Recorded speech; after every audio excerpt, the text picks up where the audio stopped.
Akbaruddin Owaisi AIMIM का एक ऐसा नेता जिसके बोलने पर सियासी हंगामा शुरू हो जाता है। हैदराबाद के चंद्रयान गुट्टी विधानसभा क्षेत्र से 5 बार विधायक, विधानसभा में पार्टी के नेता और एआईएमआईएम के मुखिया असदुद्दीन ओवैसी के छोटे भाई अकबरुद्दीन ओवैसी को बनना था डॉक्टर की पढ़ाई भी की, लेकिन बीच में ही पढ़ाई छोड़कर सियासत में कूद गए।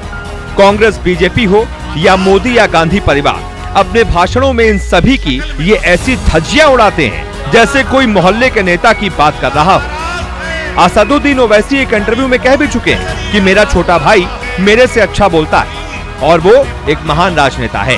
कहते हैं अकबरुद्दीन की सबसे बड़ी खासियत यही है कि वो अपनी सभाओं में अपने समर्थकों की नब्ज पकड़कर भाषण देते हैं। देश में भड़काऊ बयान देने वाले नेताओं की अगर सूची निकाली जाए तो बड़े भाई के कहने के मुताबिक महान वक्ता अकबरुद्दीन का नाम सबसे ऊपर होगा, लेकिन हैदराबाद में यही कहानी पूरी तरह से बदल जाती है। बहुत कम लोगों को पता है कि अकबरुद्दीन एक बार मरते मरते बचे थे। दरअसल 30 अप्रैल 2011 को अकबरुद्दीन ओवैसी पर हैदराबाद के बरक्स इलाके में हमला हुआ था। 3 गोलियां लगी थी। उस वक्त तो गोलियां निकाल दी गईं, लेकिन एक गोली अब भी उनकी बॉडी में फंसी हुई है। बताया जाता है कि उस गोली की वजह से अकबरुद्दीन ओवैसी की बॉडी में आयरन नहीं बनता है। इसकी वजह से हर साल उन्हें लंदन इलाज के लिए जाना पड़ता है। एक सभा में वो इस बात का जिक्र करते हुए कहते भी हैं, 3 गोलियां खा के भी घंटे भर से तकरीर कर रहा हूं, कोई बोल सकता है? अकबरुद्दीन ओवैसी का जन्म 14 जून 1970 को हैदराबाद में हुआ था। अकबरुद्दीन को खासकर उनके विवादित बयानों के लिए जाना जाता है। उनकी पार्टी का इतिहास ही विवादित रहा है। आंध्र प्रदेश के हैदराबाद ओल्ड सिटी में करीब 40 सालों से भी ज्यादा वक्त से ओवैसी परिवार का राजनीतिक दबदबा बरकरार है। सुल्तान सलाउद्दीन ओवैसी ने इस पार्टी की शुरुआत की और अब उनके तीनों बेटे इसे आगे बढ़ा रहे हैं। अकबरुद्दीन को ओल्ड सिटी का बाहुबली कहा जाता है। बड़े भाई की तरह इनको भी बाइक चलाना पसंद है। एआईएमआईएम के मेडिकल कॉलेज के सर्वेसर्वा अकबरुद्दीन ही हैं। बहुत कम लोगों को पता है कि हैदराबाद में सबसे ज्यादा फ्लाईओवर अकबरुद्दीन के विधानसभा क्षेत्र में ही है। अकबरुद्दीन ओवैसी का 15 मिनट वाले बयान पर खूब बवाल मचा था। बाद में उनकी गिरफ्तारी भी हुई थी। एक सभा में अकबरुद्दीन 15 मिनट में हिंदुओं के खात्मे की बात कर रहे थे। 15 मिनट के लिए पुलिस को हटा लो, बता लेंगे किसमें हिम्मत है, कौन ताकतवर है। 15 मिनट हटा लो। 1995 में अकबरुद्दीन ओवैसी इश्क कर बैठे। लड़की ईसाई थी, नाम था सबीना। ओवैसी ने शादी भी कर ली। ओवैसी के पिता इस शादी से काफी नाराज हुए। अकबरुद्दीन के पिता सलाउद्दीन ने बातचीत भी बंद कर दी, लेकिन अपनों से नाराजगी ज्यादा वक्त कहां ठहरती है। 1998 में पिता का हृदय परिवर्तन हुआ। बताया जाता है कि लड़की ने इस्लाम कबूल कर लिया। तब जाकर अकबरुद्दीन की ओवैसी परिवार में एंट्री हुई। अकबरुद्दीन के 2 बच्चे हैं। बेटे का नाम नूर उद्दीन ओवैसी है तो बेटी का नाम कनीज फातिमा ओवैसी। बेटी लंदन में लॉ की पढ़ाई कर रही है। मेरी बेटी लंदन में पढ़ रही है, लॉ पढ़ रही है और पहले साल का उसका रिजल्ट कल आया और वो अपनी यूनिवर्सिटी में टॉप करते और कामयाब हुआ। आक्रामक राजनीति करने वाले अकबरुद्दीन अपने भाषणों में आग उगलते हैं। कभी तस्लीमा नसरीन के खिलाफ फतवा जारी करते हैं तो कभी किसी धर्म के खिलाफ विवादित बयान देते हैं। 2011 में ओवैसी ने एक सभा में कहा था, अगर पूर्व प्रधानमंत्री पीवी नरसिम्हा राव अपने आप न मर गए होते तो वो अपने हाथों से उन्हें मार देते। वो प्रधानमंत्री का मजाक उड़ाते हैं तो गांधी परिवार के खिलाफ अपशब्दों का इस्तेमाल भी करते हैं। जैसे उन्होंने तय कर लिया है कि विवादित होकर ही राजनीति करनी है। कुछ लोग राजनीति में होकर विवादित हो जाते हैं, लेकिन अकबरुद्दीन ऐसे नेता हैं जो विवादित होकर राजनीति करते हैं। हालांकि जब पूरे देश में मुसलमान सीएए और एनआरसी को लेकर सड़कों पर प्रदर्शन कर रहे थे तो अकबरुद्दीन तेलंगाना के मुख्यमंत्री के चंद्रशेखर राव से सिंह वाहिनी मंदिर का विस्तार कराने का अनुरोध कर सबको चकित कर देते हैं। इस मंदिर के जीर्णोद्धार के लिए उन्होंने 10 करोड़ का बजट मांगा था। हालांकि विपक्षियों ने इसे अकबरुद्दीन की राजनीति करार देते हुए कहा कि वो अपनी छवि बदलने की कोशिश कर रहे हैं।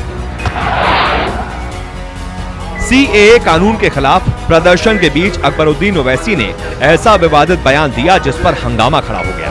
ओवैसी ने कहा, 700 साल से ज्यादा मुसलमानों ने देश पर राज किया, नागरिकता के लिए और क्या सबूत चाहिए? हमको डरने या घबराने की जरूरत नहीं है, परेशान होने की जरूरत नहीं है, हमको इनकी बातों में आने की जरूरत नहीं है। जो पूछ रहे हैं कि मुसलमानों के पास क्या है, मैं कहना चाहता हूं कि तू मेरे कागज देखता है? मैंने इस मुल्क पर 700 साल तक राज किया है। ये मुल्क मेरा था, मेरा है और मेरा रहेगा। कई लोगों को लगता है कि असदुद्दीन ओवैसी जहां पूरे देश में अपनी लिबरल छवि बना रहे हैं और कामयाबी भी हासिल कर रहे हैं, ऐसे में उनके छोटे भाई आग क्यों उगलते रहते हैं?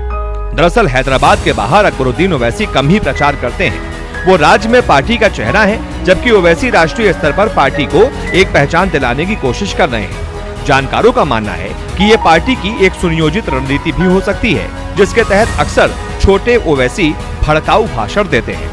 अभी हाल ही में बिहार विधानसभा चुनाव में AIMIM के 5 विधायक चुने गए।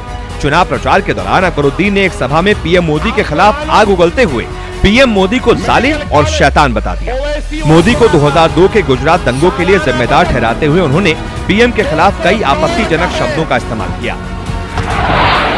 मैं कहूंगा कि हिंदुस्तान का सबसे बड़ा झूठा, सबसे बड़ा धोखेबाज, सबसे बड़ा अदाकार, सबसे बड़ा हासिल अगर कोई है तो वह नरेंद्र मोदी। हैदराबाद के पौष बंजारा हिल्स इलाके में रहने वाले अकबरुद्दीन ओवैसी की राजनीति ओल्ड सिटी में ही चलती है। यहाँ पर 40% मुस्लिम आबादी है। वक्फ बोर्ड और शिक्षण संस्थानों पर अकबरुद्दीन ओवैसी की मजबूत पकड़ मानी जाती है, इसलिए यहाँ अकबरुद्दीन ओवैसी का नाम चलता है। सोशल मीडिया में उनकी शानदार एंट्री के दर्जनों पोस्ट भरे पड़े हैं, जिसमें गाड़ियों के काफिले हैं, हाथ में गन लिए बॉडीगार्ड होता है, बैकग्राउंड में बाहुबली का म्यूजिक बजता है, तब काला चश्मा और गोल गले का सूट पहने अकबरुद्दीन की एंट्री किसी हीरो से कम नहीं लगती।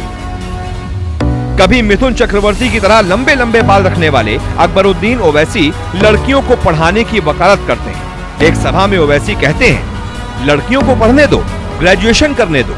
मुझे एक लड़की और एक लड़का है, मैंने कभी भी इन्हें पढ़ने से नहीं रोका। मेरी बेटी लंदन में लॉ की पढ़ाई कर रही है, वो वहाँ टॉप करती है तो मुझे खुशी होती है। मेरी बीवी उसके साथ लंदन में रहती है और मेरा बेटा यहाँ मेरे साथ रहकर मेरी सेहत का ख्याल रखता है, मुझे टाइम पर दवा देता है, ब्लड प्रेशर चेक करता है। इसलिए लड़कियों को पढ़ने दें, उनको उनका ख्वाब पूरा करने दें। अकबरुद्दीन ओवैसी की राजनीति ऐसी है जो सबको पसंद नहीं है। इसके बावजूद उनकी एक इमेज है जिसे एक तबका बेहद पसंद करता है, खासकर हैदराबाद की एक बड़ी मुस्लिम आबादी। ओवैसी पर कई केस चल रहे हैं, ज्यादातर केस विवादित बयानों को लेकर है। इसके बावजूद वो धड़ल्ले से भड़काऊ भाषण देते हैं, सीधे देश के प्रधानमंत्री को चुनौती देते हैं, जो कि निहायत ही बचकाना है।